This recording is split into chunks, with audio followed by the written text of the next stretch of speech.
Bah, so sorry yang pon. Nhưng mình suppose the art of mixology. Bah, mình bay kebal. Suppose ni mình là thápประโยชน์ ខ្លាំង មែនទែន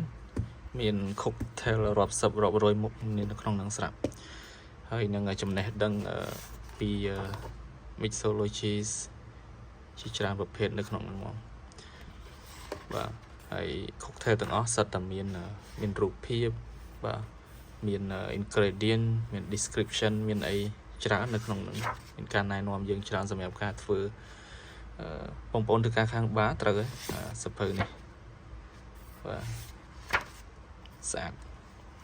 ខ្ញុំអត់ដែលឃើញមានលក់ទេនៅស្រុកខ្មែរបើកន្លែងលក់ហាងណាមានលក់ខ្ញុំអត់ដឹងទេតែខ្ញុំអត់ដែលឃើញទេទៅហាងផ្សេងបាទមាន3ក្បាលបាទបើសិនជាបងប្អូនចាប់អារម្មណ៍អាចតាក់ទងមកខាងខ្ញុំបានសភៅនេះបាទអរគុណ